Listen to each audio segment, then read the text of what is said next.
Hello, ninth class. A very warm welcome to our channel. Today, we are going to start with yet another venture. I'm going to revise the full biology syllabus, uh, including her chapter revise करेंगे, including all the different types of questions which are included in your question papers. मतलब objectives जितने भी तरह के होते हैं different types वो हम इसमें include करने वाले हैं. These are going to be one shot revision series. एक ही वीडियो में हम पूरा चैप्टर और उसके रिलेटेड क्वेश्चंस कवर करेंगे और उसके एंड में मैं आपको थोड़ा सा होमवर्क भी दूंगी जिसको आपको ज़रूर करना है just to check out your knowledge and you can give me the answers in the comment section itself. मैं फर्स्ट वीडियो में जैसे अब ये है फर्स्ट चैप्टर है आपका बेसिक बायोलॉजी, तो इसमें तो कुछ भी ऐसा सच एक्सप्लेनेशन नहीं है, सिर्फ आपको कुछ टर्म्स याद रखनी है विच यू मस्ट रिमेंबर. उसके बाद जैसे अब सेकेंड चैप्टर है सेल है आपका, तो जब हम जैसे जैसे चैप्टर पढ़ाएंगे ना तो चैप्टर को मैं शॉर्ट में पढ़ाऊंगी और उसके बाद उसके जो क्वेश्चंस दूंगी कुछ क्वेश्चंस हम साथ के साथ करेंगे. उसके बाद आपको होमवर्क मिलेगा. होमवर्क आपको ज़रूर करना है and you have to give me the answers in the comment section of that particular video itself. अगर आपको कुछ नहीं आ रहा है तो आप पूछ सकते हैं, तो I will give you the answer. अगर आप लोग सॉल्व नहीं कर पाएंगे then obviously I will give the answers. और बहुत ज़्यादा लंबा असाइनमेंट मैं आपको नहीं दूंगी कि जिसके लिए हमें एक अलग वीडियो बनाना पड़े. शॉर्ट जो ऑब्जेक्टिव टाइप्स क्वेश्चंस हैं उन्हीं के असाइनमेंट्स होंगे, तो वो आप वन वर्ड में आंसर कर सकते हैं बहुत आसानी से कमेंट सेक्शन में. तो चलिए स्टार्ट करते हैं. बेसिक बायोलॉजी, इसमें सबसे पहले इंपॉर्टेंट टर्म्स एंड डेफिनेशंस दे रखी हैं कि फादर ऑफ बायोलॉजी, ये ना आपको पता होना चाहिए. कुछ चीज़ें तो आपको पता होना चाहिए, जैसे कि Aristotle is considered the father of biology, the whole biology. He arranged all living organisms in a hierarchy. सबसे पहले जो उन्होंने क्लासिफिकेशन की थी एनिमल्स की वो एरिस्टोटल को क्रेडिट जाता है. तो इन्होंने hierarchy means step wise arrange किया था on the basis of evolution. He also made an experimental study of the physiology of the internal organ of some animals. So Aristotle is known as the father of biology. Theophrastus is known as father of botany. Hippocrates is known as father of medicine, है ना. Three idiots में सबने सुना होगा कि करीना कपूर जो है वो हिपोक्रेट्स को क्या कुछ वर्ड यूज करती है ना, कि इफ़ यू रिमेंबर जब आमिर खान उसको फोर्स करता है कि उसके फ्रेंड के फादर को ट्रीट करने के लिए. All right. Then Charles Darwin, he gave the theory of evolution. Andreas Vesalius, founder of modern anatomy. He was the first man who dissected the bodies of dead men. Dead bodies of men का हम क्या बोलते हैं इनको, जो dead bodies होती है ना, जिनको कि मेडिकल पर्पस के लिए जो मेडिकल कॉलेजेस होते हैं वहाँ पे लाया जाता है और बच्चों को डिसेक्ट करवाया जाता है. स्टूडेंट्स को, मतलब बच्चे इन द सेंस जो मेडिकल स्टूडेंट्स होते हैं, ताकि वो वहाँ पे सीख सकें कि किस तरीके से हम डिसेक्ट करते हैं बॉडी को और इंटरनल ऑर्गन्स को प्रैक्टिकली स्टडी कर सकें. आपको याद होगा मुन्ना भाई एमबीबीएस में एक सीन था जहाँ पे कि ये जो डेड बॉडीज होते हैं उसको कडावर बोलते हैं. तो वहाँ पे संजय दत्त को है ना, he is suppose to dissect a cadaver and then he faints. तो ये जो है डेड बॉडीज को बोलते हैं. ओके देन आपको इसका नाम याद रखना है. एंड्रियस विसेलियस जो थे, जिन्होंने कि सबसे पहले कैडावर्स की एनाटमी, कैडावर्स को डिसेक्ट करना शुरू किया ताकि ह्यूमन एनाटमी की ढंग से स्टडी हो सके. देन विलियम हार्वे ऑब्वियसली बहुत इंपॉर्टेंट नाम है, ये आप 10th में पढ़ेंगे भी सर्कुलेटरी सिस्टम में, कि he discovered the circulation of blood in human beings में हमारे ब्लड कैसे सर्कुलेट होता है, कैसे पंप करता है हार्ट ब्लड को, वो सब जो है वो विलियम हार्वे ने डिस्कवर किया था.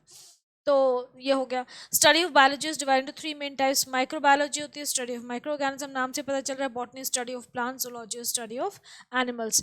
Due to vast knowledge and specialism biology has been further divided into many branches. इसमें से आपको जहाँ तक हो सके सारी ब्रांचेस का नाम याद होना चाहिए, क्योंकि ना ये आपको ऐसे भी एज सच जब आप 10th में भी पढ़ेंगे या आगे भी काम आती हैं ये टर्म्स. जब फर्स्ट इज मॉर्फोलॉजी यहाँ पे सिर्फ इंपॉर्टेंट कवर किया है। Morphology study of external structure, किसी भी चीज़ का हम एक्सटर्नल स्ट्रक्चर जो स्टडी करते हैं तो उसको मॉर्फोलॉजी बोलते हैं। फ्लावर का या किसी एनिमल का बाहरी स्ट्रक्चर, मतलब बाहर से, मॉर्फोलॉजी मतलब बाहर से हमें वो जैसा दिख रहा है वो उसका एक्सटर्नल स्ट्रक्चर हो गया, मॉर्फोलॉजी होगी। एनाटमी उसके ऑपोजिट होगी, एनाटमी है इंटरनल स्ट्रक्चर। हम कट करते हैं किसी चीज़, किसी ऑर्गेनिज्म को, किसी फ्लावर को, किसी प्लांट को, किसी बॉडी को, किसी एनिमल की बॉडी को, उसके अंदर क्या क्या हो रहा है वो उसकी एनाटमी होती है। तो मॉर्फोलॉजी और एनाटमी दोनों ही ऑपोजिट टर्म्स है। Morphology is the study of external structure, whereas anatomy is the study of internal structure. Cytology study of cells, histology study of tissues, tissues की अगर डिटेल स्टडी करें तो उसको हम बोलते हैं हिस्टोलॉजी। फिजियोलॉजी क्या होता है? Study of different parts of an organism and their functions. मतलब कि अगर हम ह्यूमन फिजियोलॉजी स्टडी कर रहे हैं तो इसका मतलब हम क्या स्टडी करेंगे?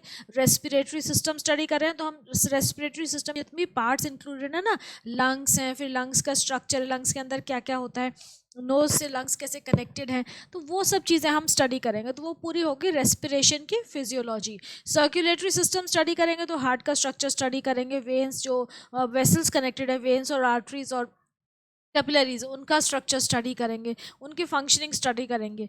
तो फिजियोलॉजी में क्या आता है? और इंटरनल ऑर्गन्स जो हैं, या आप किसी भी सिस्टम के जो ऑर्गन्स हैं, किसी भी ऑर्गन सिस्टम को पढ़ रहे हैं तो उनका स्ट्रक्चर प्लस उनके फंक्शंस दोनों इंक्लूडेड होते हैं फिजियोलॉजी में।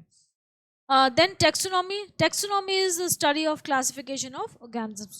सारे organisms का मतलब plants and animals inclusive, दोनों include हो रहे हैं। इकोलॉजी क्या है? The study of relationship between the organisms and the environment. एक ऑर्गेनिज्म अपने एनवायरनमेंट, अबायोटिक एनवायरनमेंट जो है या बायोटिक एनवायरनमेंट है, उसके साथ कैसे रिलेट करता है, कैसे एडजस्ट करता है, उनके आपस में क्या इंटरेक्शंस होते हैं सर्वाइवल के लिए, उसको हम इकोलॉजी में कंसिडर करते हैं या स्टडी करते हैं। एवोल्यूशन क्या हो गया? Evolution is the study of origin and gradual development of organisms. किस तरीके से ओरिजिनेट हुआ कोई ऑर्गेनिज्म और फिर कैसे वो डेवलप हो रहा है, इवॉल्व हो रहा है।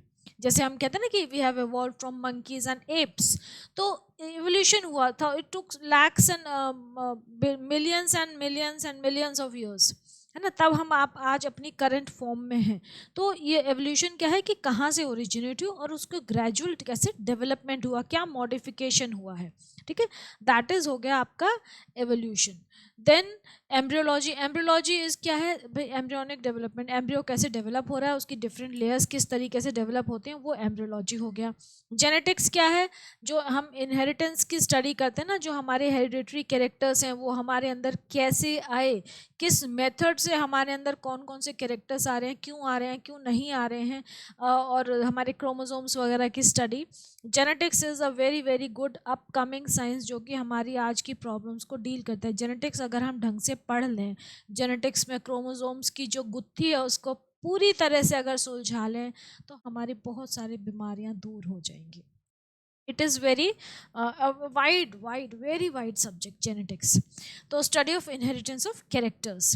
Then paleontology, study of fossils, fossils की स्टडी करते हैं, फॉसिल्स क्या हैं, फॉसिल्स कैसे बने, कौन सा फॉसिल क्या रिप्रेजेंट करता है, उससे हमें क्या इन्फो मिलती है, that is all studied under palaeontology. Parasitology, नाम से पता चल रहा है, स्टडी अबाउट पैरासाइट्स। भाई पैरासाइट्स क्या क्या करते हैं, हमारी बॉडी को कैसे नुकसान पहुंचाते हैं, उनसे कैसे डील करें, कैसे प्रिवेंट करें, अगर इन्फेक्शन हो जाए तो उससे कैसे डील करें, कौन सी मेडिसिन लें, क्या उसका जो बीमारी है उसको ट्रीट करने का क्या तरीका है, पूरी जो है वो पैरासिटोलॉजी के अंदर हम स्टडी करते हैं पैरासाइट्स के हिसाब से। को सारी बीमारियां नहीं, सिर्फ the disease cause by parasites, मतलब पैरासाइट की लाइफ साइकिल पढ़ेंगे और फिर उसकी हम कैसे उसके थ्रू होने वाली डिजीज को कैसे क्योर कर सकते हैं, वो पैरासिटोलॉजी हो गया। इम्यूनोलॉजी क्या हो गया? Scientific study of protection against diseases, सारी डिजीज के अगेंस्ट हम कैसे प्रिवेंट कर सकते हैं अपने आप को। मतलब इम्यूनोलॉजी में क्या होगा? वैक्सीन्स बनानी है, नई नई वैक्सीन्स डेवलप करनी है, वो कैसे डेवलप करनी है, उनके प्रिंसिपल्स क्या हैं, कौन सा वाला जो ऑर्गेनिज्म है वो किस तरीके से बीमारी कॉज कर रहा है हमारे। देखो जब कोई ऑर्गेनिज्म है, पैरासाइट है, या कोई भी डिजीज कॉजिंग ऑर्गेनिज्म है, वो किस तरीके से बीमारी कॉज कर रहा है, मतलब कि हमें सबसे पहले ये पता होना चाहिए कि वो कैसे एनवायरनमेंट में सर्वाइव कर रहा है, फिर उसकी जो लाइफ की, भाई हर ऑर्गेनिज्म की लाइफ की स्टेजेस होती हैं, वो कौन सी अपनी लाइफ की किस स्टेज पे वो बीमारी कॉज करता है, ये बहुत इंपॉर्टेंट है, क्योंकि दवाइयाँ जो होती है ना मैक्सिमम उसी हिसाब से बनती है कि हम उसकी पर्टिकुलर ऑर्गेनिज्म की उस लाइफ स्टेट को ही डिस्ट्रॉय कर देते हैं, तो वो फिर आगे डेवलप नहीं हो पाता है, हमें नुकसान नहीं पहुंचा पाता। तो अपनी लाइफ की किस स्टेज पे वो डिजीज़ कॉज करता है, हमारे किस ऑर्गन को अफेक्ट करता है, कैसे हम उससे प्रिवेंट कर सकते हैं, उससे अपने आप को बचा सकते हैं, और कैसे अगर इन्फेक्शन हो भी जाए तो कैसे क्योर कर सकते हैं, वो सब अभी तो सिर्फ हम प्रिवेंशन कर रहे हैं, क्योर इम्यूनोलॉजी में क्योर नहीं आएगा, इम्यूनोलॉजी में सिर्फ प्रिवेंशन पढ़ते हैं हम कि कैसे प्रोटेक्ट कर सकते हैं अपने आप को, तो वैक्सीनेशन का बेसिक प्रिंसिपल्स आते हैं इसमें। देन यूजेनिक्स, यूजेनिक्स क्या है? The study of method of improvement of human race by selection of parents. Eugenics क्या है? यूजेनिज्म बहुत अपकमिंग साइंस है कि हम अच्छी अच्छी पेरेंट्स, अच्छे पेरेंट्स का मतलब ये है सारे पेरेंट्स अच्छे होते हैं, मतलब कि अगर हम साइंटिफिक तरीके से सोचें तो एक परफेक्ट मेल और एक परफेक्ट फीमेल, उनको हम रिप्रोडक्टिवली कंबाइन करें कि भाई they should undergo reproduction, and उनका जो प्रोजेनी होगी वो बहुत अच्छा एक बच्चा पैदा होगा, जो बच्चा बनेगा, जो अपकमिंग जो चाइल्ड होगा, जो रिजल्टेंट चाइल्ड होगा, वो बहुत अच्छा होगा, क्योंकि जो फादर और मदर के जो कैरेक्टर्स हैं उनकी स्टडी की गई है कि उनके जो पीछे से जीन्स हैं वो बहुत अच्छे आ रहे हैं, तो जो बच्चा होगा उसके जीन्स बहुत अच्छे होंगे। So this is an upcoming science जिसके थ्रू हम अपने बच्चों को प्लान कर सकते हैं, जैसे हम अपनी और चीज़ें प्लान करते हैं, बच्चों की जीन्स को प्लान कर सकते हैं, तो this is something debatable, but anyhow this is method of improvement of human race by selection of parents. ठीक है। देन बायोटेक्नोलॉजी, बायोटेक्नोलॉजी का तो नाम सबने सुना ही होगा, it is technological research by the application of biology, मतलब हम टेक्निकल चीज़ें अप्लाई करके, टेक्निक्स को अप्लाई करके या टेक्नोलॉजी को अप्लाई करके बायोलॉजी को कैसे इंप्रूव कर सकते हैं, जैसे कि प्रोडक्शन ऑफ बायोगैस हो गया, production of insulin by bacteria, ये सब बायोटेक्नोलॉजी में हम पढ़ते हैं, मतलब कि डिफरेंट डिफरेंट केमिकल्स ऐसे कौन से सिंथेसाइज कर सकते हैं, वो केमिकल्स कोई भी हो सकते हैं जो कि हमारे लिए ह्यूमन रेस के लिए बेनिफिशियल हैं, या फिर कोई भी ऐसी टेक्निक्स जो कि पोल्यूशन को प्रिवेंट कर सकते हैं या पोल्यूशन को टैकल कर सकती हैं, या छोटी छोटी जो भी चीज़ें कि फर्टिलाइजर्स हम अच्छे डेवलप कर सकते हैं कि हमारे जो क्रॉप्स हैं वो बहुत अच्छे से ग्रो हों, या पेस्टिसाइड्स ऐसे हों जो कि ह्यूमन रेस को नुकसान ना पहुंचाए लेकिन पेस्ट को नुकसान पहुंचाएं, पेस्ट को कंट्रोल कर लें, तो ये सब चीज़ें जो है बायोटेक्नोलॉजी के अंदर डेवलप होती हैं, हम स्टडी करते हैं।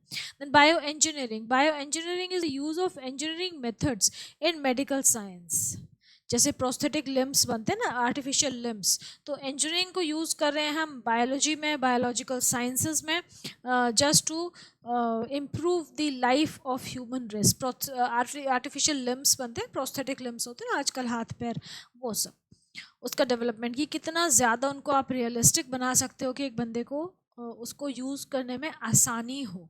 हालांकि nothing can beat the natural जो आपके हाथ हैं उनको, फिंगर्स को, बट स्टिल इतना मैक्सिमम कितना आप उसको इफेक्टिव बना सकते हो कि वो बहुत ज़्यादा जो पेशेंट है वो कंफर्टेबल हो जाए अपने आर्टिफिशियल लिम्स के साथ, तो वो हो गया bio engineering. Then cloning, cloning is the practice of formation of plants or animals by the involvement of somatic cells. somatic cells को हम डबल कर देते हैं, जस्ट क्लोन बना देते हैं अपने जैसा, एक और बंदा क्रिएट हो गया, डॉली क्रिएट हुई थी ना सबसे पहली शीप, तो क्लोनिंग इज की एग्जैक्ट रेप्लिका बनाना, वो सब कुछ सेम होता है उनके अंदर, so that is somatic cells का रेप्लिकेशन होता है।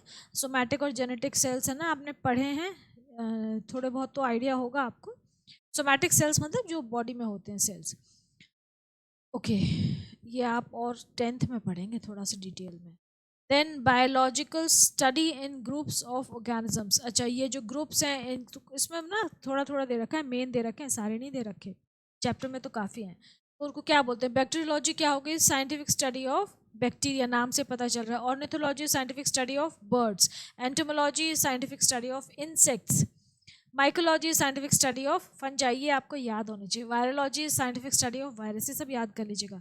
इस्टियोलॉजी scientific study of fishes. We study biology for the following reasons. अब बायो आपको पढ़नी क्यों है, क्यों पढ़ रहे हो? कोर्स में है इसीलिए, मैक्सिमम बच्चे क्या बोलेंगे, सिलेबस में है इसलिए पढ़ रहे हैं। कुछ बच्चों को बोलेंगे कि नहीं हमें इंटरेस्टिंग लगती है हम इसलिए पढ़ रहे हैं। तो एनीवेज, टू अंडरस्टैंड आवरसेल्व्स, हमें अपनी फिजियोलॉजी समझने के लिए बायो पढ़नी बहुत ज़रूरी। भाई it deals with human body also. Human body बहुत इंपॉर्टेंट कॉन्सेप्ट है बायोलॉजी का, मतलब पार्ट है बायोलॉजी का। तो हमें अपने आप को समझने के लिए, अपनी बॉडी को बेहतर समझने के लिए, अपनी हेल्थ को मेंटेन करने के लिए, अपने आप को इम्प्रूव करने के लिए ज़रूरी है बायोलॉजी पढ़ना। देन इरेडिकेशन ऑफ डिजीज़, बीमारी हो जाए तो उसको कैसे दूर किया जाए ऑब्वियसली, तो वो भी हम अपनी फिजियोलॉजी और जो डिजीज़ कॉजिंग ऑर्गेनिज्म है दोनों को स्टडी करके ही पता कर सकते हैं। देन कंजर्वेशन ऑफ रिसोर्सेज, हमारे जो रिसोर्सेज हैं उन्हें कंजर्व किया जाए, specially the forest and the animal resources. Inter relationship of plants animals and environment, जानने के लिए, पढ़ने के लिए कि हम एक दूसरे के लिए कैसे बेनिफिशियल हैं, कैसे एक दूसरे के सर्वाइवल के लिए इंपॉर्टेंट है, क्या क्या नुकसान हो सकते हैं, एक दूसरे से नुकसान भी तो होते हैं। तो मेन चीज़ ये है कि कैसे समझदारी से मिलजुल के रहा जाए, तो वो इंटर रिलेशनशिप पढ़ना ज़रूरी है कि how we are dependent on animals and plants and they are also dependent on us and environment, obviously we are dependent on environment. To maintain the balance in ecosystem, ecosystem में balance maintain करना बहुत ज़रूरी है ताकि सारी species अच्छे से survive कर सके। ह्यूमन बींग्स जो हैं वो सबसे ज़्यादा सेल्फिश स्पीशीज़ हैं। ह्यूमन बींग्स अगर, अच्छा ये देखो कि अगर हम ना अपने इकोसिस्टम में से, जो हमारी इकोलॉजिकल साइकिल है उसमें से किसी एक पर्टिकुलर कैटेगरी को रिमूव कर दें तो ह्यूमन बींग्स को अपने सर्वाइवल में बड़ी दिक्कत होगी। जैसे फिशेस हटा दें या फॉरेस्ट, फॉर प्लांट्स तो हम हटा ही नहीं सकते कि कोई पर्टिकुलर एनिमल हटा दें तो हमें दिक्कत होगी। लेकिन अगर इस बायोम में से पूरा जो इकोलॉजिकल सिस्टम है, इकोसिस्टम है, इसमें से अगर ह्यूमन बींग्स को हटा दें तो दुनिया में किसी को कोई दिक्कत नहीं होगी और अच्छे से नेचर फ्लरिश करेगी। ह्यूमन बींग्स जो हैं वो नेचर को डिस्टर्ब सबसे ज़्यादा करते हैं। तो हमें अपनी एक्टिविटीज़ को थोड़ा सा कंट्रोल करना है और इकोसिस्टम को मेंटेन करना है। देन टू कंट्रोल पोल्यूशन, वही अगेन अपनी एक्टिविटीज़ को कंट्रोल करेंगे तो पोल्यूशन कंट्रोल होगा। एप्लीकेशन ऑफ बायोलॉजी, अब आ गया एप्लीकेशन ऑफ बायोलॉजी। ये छोटी छोटी टर्म्स है, जैसे एग्रीकल्चर हो गया, practice of farming, veterinary science क्या हो गया, caring for the health of animals, horticulture में practice of growing fruits and vegetables, fruits and vegetables जो ग्रो करते हैं सिर्फ उसको हॉर्टिकल्चर बोलते हैं। सेरिकल्चर हो गया, rearing of silk worms, production of silk worms. Then some definitions. Science is the study about natural phenomena through experiments, observations and researches.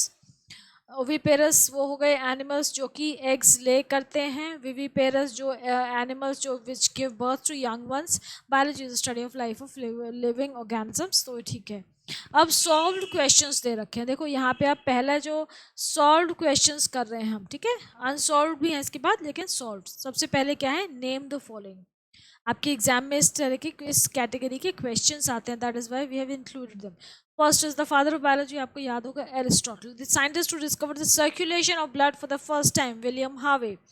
The study of fossils, paleontology. Study of internal organs of an organism, anatomy. Then study of animals, zoology. Okay, define. अब यहाँ पे कुछ definitions आपसे पूछिए। Microbiology, study of micro organisms. Physiology, study of functions and processes like nutrition, respiration, digestion, है ना, excretion, ये सब फिजियोलॉजी हो गया। Genetic, study of inheritance of characters. Taxonomy, study of classification of organisms. zoology is the study of animals and botany is the study of plants. अब distinguish next हो गया, distinguish between the following. आपको pair दे रखे हैं और 1 mark के questions आ सकते हैं, ये 2 मार्क्स में भी आ सकता है। 1 मार्क्स में आएंगे तो 1 मार्क का 1 पॉइंट लिख रहे हैं, 2 मार्क्स में आएंगे तो आपको 2 पॉइंट्स लिख रहे हैं। तो first is anatomy and physiology. Anatomy क्या है, स्टडी ऑफ इंटरनल स्ट्रक्चर, और फिजियोलॉजी क्या होती है, study of the functions, internal structure as well as the functions of an organism या functions of a particular organ system. Histology and cytology. Histology क्या है, study of tissues. Cytology क्या है, study of cell, cell का structure, cell के functions. Physiology and embryology. Physiology is the study of different parts of an organism and their functions. Embryology हो गया study of the embryonic development, embryo कैसे adult में convert होता है।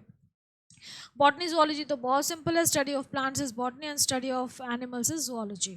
Genetics and evolution क्या होता है? जेनेटिक्स क्या है? It is the study of inheritance of characters, कि कोई ऑर्गेनिज्म जो है वो कैरेक्टर्स को कैसे इनहेरिट करता है, ठीक है, that is genetics. And evolution is the study of origin of new species from old one due to changes in their genetic makeup. Over time genes में चेंज आता है, जेनेटिक मेकअप चेंज होता है, तो उसकी वजह से एवोल्यूशन होता है, हम नई स्पीशीज में कन्वर्ट होते हैं. It takes millions of years. So that is studied under evolution. Now answer the following questions. ये again 1 marker होगी. What is biology? Name its main branches. Answer दे रखा है. State the contribution of Aristotle and William Harvey. Aristotle जो है वो उन्होंने, he is known as the father of biology, hierarchy सबसे पहले उन्होंने बनाई. Where the simplest organism was placed at the bottom and man, human being, हम सबसे ज़्यादा इवॉल्व हैं, we were placed at the top. William Harvey discovered the circulation of blood in body. Name 2 professions where biology is required. कोई भी profession आप mention कर सकते हैं biology से concern. यहाँ पे दे रखा है agriculture and breeding. Name and explain 2 special areas of biology, genetics और exobiology दे रखे हैं. यहाँ पे genetics आपको पता है, the study of inheritance of characters. Principles are being used in the betterment of crops, animals, treatment of human beings, treatment of animals, medicine, etc. Making of medicine. Exobiology is the study of life in space. Space में life है क्या, अगर है तो कहाँ है, कितनी है, कैसी है, कितनी डेवलप्ड है, that is exobiology. अभी हमारा मून मिशन गया हुआ है, तो ये सब. How does biology help in understanding the environmental hazards? Biology की नॉलेज होगी तो आप एनवायरमेंटल हैजर्ड से डील कर सकते हैं, ये आप पढ़ लीजिए. How does biology help us to increase the yield of food? Again आप बायोलॉजी की हेल्प से डिफरेंट क्रॉप्स की यील्ड को इम्प्रूव कर सकते हो. कैसे कर सकते हो वो आपको पता है, पढ़ा है आपने, कि भाई नई वैरायटीज़ डेवलप कर सकते हैं, डिजीज़ रेजिस्टेंट वैरायटीज़ डेवलप कर सकते हैं. ऐसा हो सकता है हम ऐसी वैरायटीज़ डेवलप करें जहाँ पे कि यील्ड ज़्यादा हो, शॉर्ट ड्यूरेशन में वो ग्रो हो जाए, मतलब जो उनकी राइपनिंग की ड्यूरेशन है वो शॉर्ट हो और उनकी यील्ड इंक्रीज़ हो जाए. तो ये सब चीज़ें आप बायोलॉजी में पढ़ेंगे. देन स्टोरेज ऑफ ग्रेन्स कैसे किया जाए, पोल्ट्री को, कैटल को, जो भी आपके कंज्यूम्स करते हो आप, मीट गिविंग जो एनिमल्स हैं उनको आप कैसे रेयर कर सकते हो कि ज़्यादा नरिशमेंट मिले, ज़्यादा न्यूट्रिशन मिले. कैटल को कैसे रेयर कर सकते हो आप अपनी मिल्क प्रोडक्शन इंक्रीज़ करने के लिए, ये सब चीज़ें. और यहाँ पे इनकी सारी सबकी एनिमल्स की डिजीज़ और उनके प्रिवेंशन भी आपको पढ़ने होते हैं, ताकि आप उनको भी तो प्रोटेक्ट करोगे, तभी तो यील्ड इंक्रीज होगी. How does biology help us to remain healthy? भाई बायोलॉजी आप पढ़ोगे तो सबसे पहले आपको अपनी फिजियोलॉजी के बारे में पता चलेगा, आपको पता चलेगा आपके लिए कौन सी चीज़ अच्छी है, कौन सी चीज़ बुरी है. तो ऑब्वियसली आप जो अनहेल्दी चीज़ें उनको अवॉइड करोगे. और उसके बाद in case you fall sick तो यू हैव टू नो कौन सी बीमारी आपको हुई, कौन से माइक्रो ऑर्गेनिज्म से वो बीमारी हुई, फिर उसको ट्रीट कैसे करना है. तो बायोलॉजी इज़ बेसिक, कि उसके नॉलेज के बिना आप ये सब नहीं कर सकते हैं. ओके, डिजीज फ्री रहना है, हेल्दी रहना है हमें. Brain teasers. Name the science that deals with the kind of life on other planets. Exobiology. Give one example of a plant and animal each that is adapted to a particular area. तो कोई भी दे सकते हैं. आप यहाँ पे दे रखा है प्लांट में cactus grows in the desert and animal polar bear cold regions में रहते हैं, बर्फ में रहते हैं. An example of a plant whose roots are negatively geotropic. ये मैनग्रोव फॉरेस्ट होते हैं, राइजोफोरा उनके रूट्स होते हैं, हैंगिंग रूट्स होती हैं. ये आप आगे पढ़ेंगे 9th में बायोलॉजी में. नेगेटिवली जियोट्रॉपिक है. जियोट्रॉपिज्म क्या होता है कि ग्रेविटी की तरफ अट्रैक्ट होने को हम जियोट्रॉपिज्म बोलते हैं. तो पॉजिटिवली जियोट्रॉपिक होगा जो कि ग्रेविटी की तरफ अट्रैक्ट करेगा, जो कि रूट्स होती हैं. और नेगेटिवली जियोट्रॉपिक वो होते हैं जो कि ग्रेविटी के अगेंस्ट ग्रो करते हैं, जो कि शूट होती है, वो ऊपर की तरफ ग्रो करती है. तो दैट इज नेगेटिवली जियोट्रॉपिक. और जो रूट्स होती हैं वो पॉजिटिवली जियोट्रॉपिक है, क्योंकि वो नीचे की तरफ ग्रो करती हैं. ऐसे ही फोटोट्रॉपिज्म भी एक टर्म होती है जो आप 10th में पढ़ेंगे ये सब ट्रॉपिक मूवमेंट्स में. तो ये पूछा है कि एक प्लांट का एग्जांपल दीजिए जिसकी रूट्स नेगेटिवली जियोट्रॉपिक हैं. तो वो है मैनग्रोव फॉरेस्ट में है राइजोफोरा. राइजोफोरा का एग्जांपल दे रखा है. इसमें क्या होता है कि रूट्स जो हैंगिंग रूट्स होते हैं, ऊपर से नीचे की तरफ लटकते हैं. That is negatively geotropic. Okay, name the. ये प्रैक्टिस क्वेश्चन है आपके, जो कि मैंने आपको बोला था. ये आपका होमवर्क है. We finish with the chapter. ये बहुत छोटा था, बाकी आगे वाले चैप्टर्स थोड़े लंबे हैं, उनमें टाइम लगेगा, लेकिन फिर भी मैं उनको एक बार में कराऊंगी. 1 शॉट रिवीजन ही चलेगी सारे चैप्टर्स की, चाहे 1 घंटे का लेक्चर हो चाहे 2 घंटे का लेक्चर हो. नाउ प्रैक्टिस क्वेश्चंस दे रखे हैं आपको, ये आप देख लीजिए, ये आपको आंसर करने हैं और आप कमेंट सेक्शन में ही आंसर कर दीजिएगा, ठीक है। और कोई क्वेरी हो तो पूछ लीजिएगा, आंसर ज़रूर करेगा, so that we know that you have understood everything. Okay, ज़्यादा नहीं है, थोड़े से ही हैं, that's it. Okay, only 10 question, so that's it. Please आप इसको देखने के बाद मुझे कमेंट सेक्शन में ज़रूर बताइएगा, was it useful, is this series going to be useful for you, क्योंकि ये मैं फिर बायो के 10 चैप्टर्स करने के बाद केमिस्ट्री टेक ऑन करूँगी, फिर बायो के रिमेनिंग चैप्टर्स करूँगी। मतलब मैं 9th की bio, full biology and full chemistry की रिविजन इसी तरह से करना चाह रही हूँ, ताकि आप लोगों को फ़ायदा हो। जिन बच्चों ने कोर्स ले रखा है वो तो डिटेल में पढ़ रहे हैं, लेकिन जिन बच्चों ने कोर्स नहीं ले रखा है और या जो पढ़ भी रहे हैं, तो वो भी एक बार आप आके अपनी रिवीजन कर सकते हैं, नॉलेज को चेक कर सकते हैं, क्योंकि जो मैंने कोर्स में जो वीडियोस बनाए हैं, चैप्टर्स बनाए हैं, वो तो काफ़ी डिटेल्ड एक्सप्लेनेशन है, तो इस शॉर्ट में आप रिवीजन के लिए ये कॉन्सेप्ट सही है मेरे हिसाब से। तो do let me know your reviews, आप क्या फील करते हैं। Okay, so take care, all the best, देखते हैं, फिर मिलते हैं नेक्स्ट लेक्चर में।